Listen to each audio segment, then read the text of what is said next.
ഇന്നത്തെ വീഡിയോയിൽ ഞാൻ നിങ്ങളുമായിട്ട് ഷെയർ ചെയ്യുന്നത് പ്രണയത്തെ പറ്റിയാണ്. എന്താണ് പ്രണയം? യഥാർത്ഥത്തിലുള്ള പ്രണയം എന്താണ്? സ്നേഹത്തിന് പല തലങ്ങളുണ്ട്.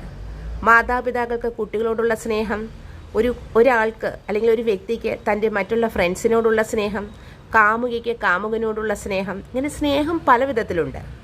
സ്നേഹത്തിന് പല വിധത്തിലുള്ള രൂപങ്ങളുണ്ട്. അഫെക്ഷൻ വാത്സല്യത്തിൻ്റെ രൂപത്തിൽ പ്രത്യക്ഷപ്പെടാം, പ്രണയത്തിൻ്റെ രൂപത്തിൽ പ്രത്യക്ഷപ്പെടാം, അത്യധികമായിട്ടുള്ള വാത്സല്യത്തിൻ്റെ രൂപത്തിലും പരസ്പരം ഡിപ്പെൻഡ് ചെയ്യുന്ന ഒരവസ്ഥ, ആ രീതിയിലും സ്നേഹത്തെ നമ്മൾക്ക് നിർവചിക്കാവുന്നതാണ്. എന്നാൽ ഇവിടെ പറയുന്ന സബ്ജക്റ്റ് പ്രണയം എന്നുള്ളതാണ്. എന്താണ് ശരിക്കും പ്രണയം എന്ന് പറഞ്ഞാൽ? പ്രണയം എന്ന് പറയുന്നത് മനസ്സിൻ്റെ അകത്തളത്തിൽ നിന്നും ഉരുത്തിരിഞ്ഞു വരുന്ന അനർവചനീയമായിട്ടുള്ള ഒരു അനുഭൂതി തന്നെയാണ് പ്രണയം. അതായത് ഒരാൾക്ക് വേണ്ടി മറ്റൊരാൾക്ക് വേണ്ടിയിട്ട് തന്നെ തന്നെ ത്യജിക്കുന്ന ഒരവസ്ഥയാണ് പ്രണയം എന്ന് പറയുന്നത്. എന്തും ത്യജിക്കുന്ന അവസ്ഥ, തൻ്റെ ഫാമിലിയോ തൻ്റെ കരിയറോ ഒന്നും തന്നെ നോക്കാതെ മറ്റൊരാൾക്ക് വേണ്ടിയിട്ട് തന്നെ തന്നെ ത്യജിക്കുന്ന ഒരവസ്ഥയാണ്, എന്തു സാറ്റിസ്ഫൈഡ് ആക്കുന്ന ഒരവസ്ഥയാണ് പ്രണയം എന്ന് പറയുന്നത്. പക്ഷേ പ്രണയത്തിൽ ഏർപ്പെടുമ്പോൾ ഒരു കാര്യം ചിന്തിക്കേണ്ടതുണ്ട്. മറുഭാഗത്തു നിന്ന് താൻ പ്രണയിക്കുന്ന വ്യക്തി തന്നോട് 100% സത്യസന്ധത പുലർത്തുന്നുണ്ടോ എന്ന് ചിന്തിക്കേണ്ടതാണ്. അതോടൊപ്പം തന്നെ ജീവിതത്തിൻ്റെ അവസാന കാലഘട്ടം വരെ അയാൾ തന്നോടൊപ്പം നിലനിൽക്കുമോ എന്നും ചിന്തിക്കേണ്ടതാണ്. പ്രണയത്തെ നമുക്ക് ഒരു പൂന്തോട്ടത്തോട് ഉപമിക്കാം. ഇപ്പോൾ ഒരു പൂന്തോട്ടം നിറയെ പുഷ്പങ്ങൾ വിടർന്നു നിൽക്കുകയാണ്. ഈ പുഷ്പത്തിലേക്ക് അട്രാക്റ്റീവായിട്ട് വരുന്ന അതിൻ്റെ സൗരഭ്യവും കണ്ടുകൊണ്ടും അതിൻ്റെ തേൻ നുകരാൻ വേണ്ടി പറന്നെടുക്കുന്ന ചിത്രശലഭങ്ങളെ പോലെയാണ് ഓരോ പ്രണയിതാക്കളും. അതായത് ഒരിക്കലും പുഷ്പങ്ങൾ ബട്ടർഫ്ലൈയെ അന്വേഷിച്ച് പോവാറില്ല.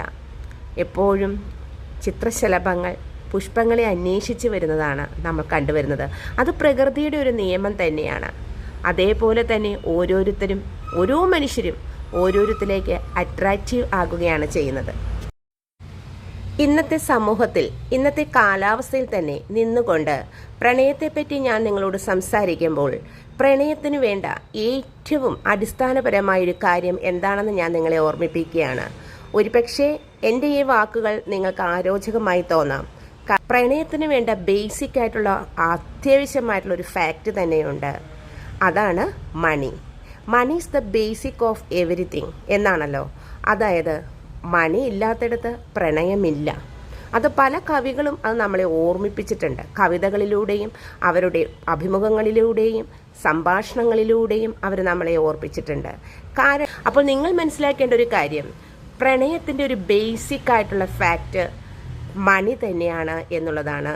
മണി അത്യാവശ്യമായി സമ്പാദിക്കേണ്ടത് ഓരോ മനുഷ്യൻ്റെയും അത്യാവശ്യ കാര്യം തന്നെയാണ്. നിങ്ങളോട് പറയുന്നത് പ്രണയത്തിൻ്റെ മറ്റൊരു ഭീകരമായ വശത്തെ പറ്റിയാണ്. അത് ഞാൻ നിങ്ങളോട് സംസാരിക്കുമ്പോൾ എന്നെ തന്നെയാണ് ഞാൻ ഉദാഹരണമാക്കി പറയുന്നത്. ഇൻസ്റ്റാഗ്രാമിൽ ഒരാൾ എന്നെ ഫോളോ ചെയ്തു. അയാളുടെ പേര് ഞാൻ പറയുന്നില്ല. കുറച്ച് നാൾ എന്നെ ഫോളോ ചെയ്തു അയാൾ. അതിനുശേഷം ഞാൻ അയാളുമായിട്ട് ചാറ്റ് ചെയ്തിട്ടേ ഇല്ല. പക്ഷേ അയാൾ എൻ്റെ എല്ലാ വീഡിയോസേക്കും ലൈക്കും കമൻറ്റും ഇട്ടുകൊണ്ടിരുന്നു. അതിനുശേഷം അയാളോട് തുറന്ന് ഓപ്പണായി സംസാരിച്ചു. അയാൾക്ക് എന്നോട് പ്രണയമാണെന്നും എന്നെ കൂടാതെ ജീവിക്കാൻ അയാൾക്ക് കഴിയില്ലെന്നും എത്രയും പെട്ടെന്ന് എൻ്റെ മറുപടി അയാൾക്ക് അത്യാവശ്യമാണെന്ന് പറയുകയും ചെയ്തു. പക്ഷെ ഞാൻ അയാളോട് ഓപ്പണായി തന്നെ പറഞ്ഞു. നിരന്തരം അയാളുടെ ശല്യം എനിക്ക് കൂടി വന്നു. അവസാനം ഞാൻ അയാളുടെ ഓപ്പണായി പറഞ്ഞു, നിങ്ങളെ പ്രണയിക്കാൻ എനിക്ക് കഴിയില്ല, കാരണം എനിക്കതിനുള്ള സമയമില്ല. അത് തന്നെയല്ല, നിങ്ങളെ പ്രണയിക്കാൻ എനിക്കൊട്ടും ആഗ്രഹവുമില്ല എന്ന് ഞാൻ പറഞ്ഞു. അയാൾ അപ്പോൾ തന്നെ, ഞാൻ പറഞ്ഞ നിമിഷം തന്നെ അയാളൊരു പിക്ചർ എനിക്ക് ഇട്ട് തന്നു. അയാൾ സൂയിസൈഡ് ചെയ്യാൻ റെഡിയായി നിൽക്കുന്നൊരു പിക്ചർ. അയാളുടെ പേര് ഞാനിവിടെ പറയുന്നില്ല. എനിക്കൊരു കാര്യം മനസ്സിലായി, അയാൾ ഈ പിക്ചർ നേരത്തെ എടുത്ത് റെഡിയാക്കി വെച്ചിരിക്കുകയായിരുന്നു എന്നെനിക്ക് പെട്ടെന്ന് തന്നെ മനസ്സിലായി. എൻ്റെ ബുദ്ധി ഉപയോഗിച്ച് ഞാൻ അയാളെ കൈകാര്യം ചെയ്തു. അയാളോട് ഞാൻ വീണ്ടും ഒന്നുകൂടി ആലോചിക്കട്ടെ എന്ന് പറയുകയും അവിടെ നിന്ന് സ്കിപ്പ് ചെയ്യുകയും ചെയ്തു. പിറ്റേ ദിവസം ഞാൻ അയാൾക്ക് ഒരു വോയിസ് മെസ്സേജ് കൊടുത്തു. അയാൾക്ക് മെൻ്റൽ ട്രീറ്റ്മെൻറ്റ് അത്യാവശ്യമാണെന്നും 4 കൗൺസിലിങ്ങിനെങ്കിലും അയാളോട് പോകുവാൻ ഞാൻ പറയുകയും ചെയ്തു. കാരണം 3 കൗൺസിലിംഗ് അയാൾക്ക് അത്യാവശ്യമാണെന്നും 4ാമത്തെ കൗൺസിലിംഗ് കുറച്ച് സമയത്തിന് ശേഷം ചെയ്യേണ്ടതാണെന്നും അയാളെ ഞാൻ ഓർമ്മപ്പെടുത്തി. അതൊരു മെൻ്റൽ പേഷ്യൻ്റ് ആണെന്നും എനിക്ക് മനസ്സിലായി. കാരണം ആ വീട്ടിൽ അയാൾ ഏകാന്തനായിരുന്നു. അയാളുടെ കാര്യങ്ങൾ ഷെയർ ചെയ്യാനോ പറയാനോ അയാളെ സ്നേഹിക്കാനോ ആരും ഇല്ലാത്തൊരവസ്ഥയിലാണ് അയാളുടെ മനസ്സങ്ങനെ സഞ്ചരിച്ചത്. പക്ഷേ അയാൾക്ക് വേണ്ടി സമയം സ്പെൻഡ് ചെയ്യാനോ അയാൾക്ക് വേണ്ടി പ്രണയം കൊടുക്കാനോ എനിക്ക് സമയമില്ല, എനിക്കതിൽ താല്പര്യവുമില്ലായിരുന്നു. അയാളെ എനിക്കിഷ്ടവുമല്ലായിരുന്നു. അത് ഞാൻ ഓപ്പണായി പറയുകയും ചെയ്തു. അതിനുശേഷം അയാൾ എന്നെ ബ്ലോക്ക് ചെയ്ത് പോവുകയും ചെയ്തു. അതെനിക്ക് വളരെ സന്തോഷകരമായിട്ടുള്ള ഒരു അനുഭൂതി തന്നെയാണ് തന്നത്. കാരണം അയാൾ സ്വയമേ ഒഴിഞ്ഞു പോവുകയും ചെയ്തു. അപ്പോൾ അയാൾ ഇങ്ങനെ എത്ര പെൺകുട്ടികളുടെ അടുത്ത് കാണിച്ചിട്ടുണ്ട് എന്നുള്ളത് നമുക്ക് പറയാൻ കഴിയില്ല. അപ്പോൾ ഇവിടെ ഞാൻ ഓർമ്മിപ്പിക്കുന്നത്, പ്രണയമെന്ന് പറയുന്നത് ഒരിക്കലും പിടിച്ചു വാങ്ങാൻ പറ്റിയതല്ല ഒരു കാര്യം. നാച്ചുറലായി 2 വ്യക്തികളുടെ മനസ്സിൽ തോന്നേണ്ട ഒരു വികാരമാണ് പ്രണയം എന്നുള്ളത്. ഒരാൾക്കൊരാളുടെ പ്രണയം തോന്നി എന്ന് പറഞ്ഞുകൊണ്ട് മറ്റൊരാളെ അപ്രോച്ച് ചെയ്തത് പിടിച്ചു വാങ്ങാൻ പറ്റിയ ഒന്നല്ല പ്രണയം. ഇത് പ്രണയത്തിൻ്റെ ഒരു ഭീകരമുഖം തന്നെയാണ്. അപ്പോൾ നിങ്ങളെ ഓരോരുത്തരെയും ഇന്നത്തെ വീഡിയോയിലൂടെ ഞാൻ ഓർമ്മിപ്പിക്കുന്നത്, പ്രണയം നല്ലത് തന്നെയാണ്. പക്ഷെ നിങ്ങൾ ചിന്തിക്കുക, ഓരോ പ്രണയത്തിൻ്റെയും ബേസിക് എന്ന് പറയുന്നത് സെക്സാണ്. ഓരോ പ്രണയവും ചെന്ന് നിൽക്കുന്നത് സെക്സിലാണ്. ഇപ്പോൾ ഒരു ബോയും ഒരു ഗേളും തമ്മിൽ പ്രണയിക്കുകയാണെങ്കിൽ ഫസ്റ്റ് 2ാമത്തെ ട്രിപ്പിന് അവർ ചിന്തിക്കുന്ന സെക്സിനെ പറ്റിയായിരിക്കും. ഒന്നല്ലെങ്കിൽ ഒരു ഡേറ്റിങ്ങിന് പോവാം, ദൂരയാത്ര പോകാം എന്നൊക്കെയാണ് അവർ ചിന്തിക്കുന്നത്. പക്ഷേ സെക്സിന് വളരെയധികം പ്രാധാന്യമാണ് ഇന്ന് വന്നിരിക്കുന്നത്. 80 to 85 ഏജ് വരെ സെക്സിൻ്റെ ഹോർമോണുകൾ മനുഷ്യനിൽ പ്രവർത്തിക്കുന്നു എന്നാണ് പറയുന്നത്.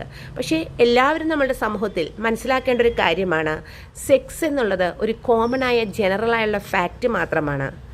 എപ്പോഴും സെക്സ് അല്ല. സെക്സ് എന്ന് പറയുന്നത് ചില പ്രത്യേക സമയങ്ങളിൽ ഒരാൾക്കൊരാളോട് വളരെയധികം അടുപ്പം തോന്നുന്ന സമയത്തിൽ സംഭവിക്കുന്ന ഒരു കോമൺ ഫാക്റ്റ് മാത്രമാണ്.